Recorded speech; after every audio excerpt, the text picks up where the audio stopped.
Okay, this video is called If You Feel Like a Wrestling Loser, Do This. Sure, we all love Jordan Burroughs, who won 7 world titles. There's only one Jordan Burroughs. There may be another one that comes along in the next few decades. But just because you're not Jordan Burroughs doesn't mean you're a loser. Even Jordan would say that. His own kids probably won't win the Olympics. They may not even wrestle. Tom Brands is an Olympic champ. His son didn't even wrestle. Terry's son, he has another year after the whole controversy at Iowa State went under with the NCAA. Hopefully he can be an All-American or NCAA champ, but he's not NCAA champ yet, right? Kenny Monday was my coach, Olympic champion. One of his sons was never an All-American. But the dude's amazing. He's a super accomplished wrestler. And his other son is an All-American, never won the national title. Just got like 7th or 8th at the Olympic trials. I was actually there. Tremendous wrestler. And his time may come, okay? But I feel like, I don't think it's a bad thing to compare yourself to people who are like your peers and say, hey, I'm 16, you're 16, I've wrestled 4 years, you've wrestled 4 years, your leg attacks are better, you're stronger in the weight room, you're more dedicated, you're team captain, you get better grades than I do.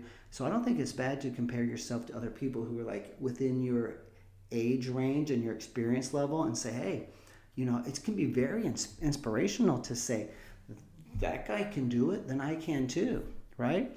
But I do think that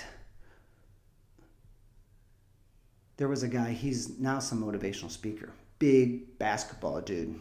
And he was like, no one buys my jersey. He's like, everyone talks about LeBron James this, LeBron James this. This was a couple years before Kobe Bryant passed away. I saw this guy give a little talk. And he's like, Kobe's still the man. And he's like, I just felt so inadequate and like just kind of like a loser around these guys. He goes, I can go into a crowded restaurant. No one even recognizes me. Those guys can't leave their house without security. And he said, I came to the conclusion that there's only, I think he said, 240 NBA basketball players. And I was one of them, I think like 9 years. I'm a massive success. Sure, I'm not Kobe. Sure, I'm not LeBron. But I am proud of myself. And I am someone who has had success. And so I think that's worth repeating. And secondly, if you feel like you didn't accomplish everything in wrestling yet, or maybe your career's done, just write down everything that you've done. This is a very good exercise. I encourage at our 28-day camp, right? We have an exercise, we have seminars, and we go over all of these things in details, and they're like life-changing and career-changing, I think. And something I want you to do is, one day, a college kid, man, college woman, they work a wrestling camp and they write out their bio and the coach writes out their bio. And there's a lot of stuff usually. And then you look, because I did this in college when I was a freshman. I was like, I've actually done pretty well, Never won junior nationals. I did in Greco a couple times, but in freestyle I never won it.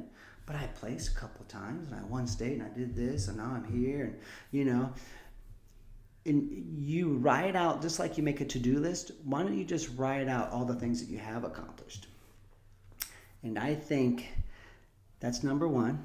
And number two, be inspired by the few guys who have broken through and won 7 world titles, but it's okay that that's not you.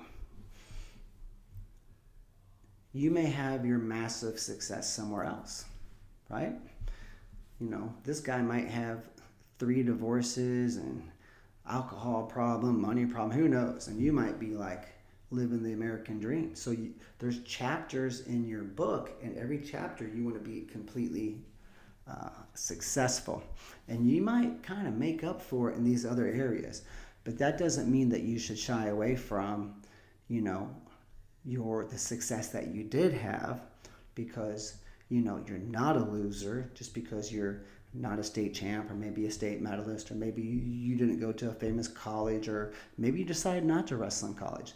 But, you got a couple of high school national rankings and you medaled at state a few times. Maybe you won it once or made the finals, and, Who knows? I mean, you get the point. So, there's a few tips there that I think can help you tremendously, but it's always good to write down, kind of like our goal list, right? We talk about this in our academy and our camps. You have your goal list, but then you also have your mission accomplished list. And then you should read that every day. A list of goals is very negative. It can kind of be depressing. So I have my goals that are supposed to direct my focus and my vision and direct my efforts. But it's always good to glance over on the left-hand column and see how far I have come. Stop and smell the roses. When you're running a marathon, you can look back and say, hey, I've already ran 18 miles. It's pretty darn good. You're climbing Mount Everest. You look back and you're like, hey, I'm 2/3 of the way up. And you look down the mountain and you generate some pride and just look at how far you have come and the miles you have accomplished. And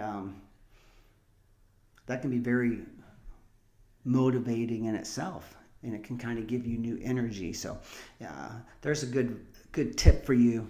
Subscribe, share, like this, comment, and you'll see more of it. And we appreciate you following. And you can always check us out at purlerwrestling.com.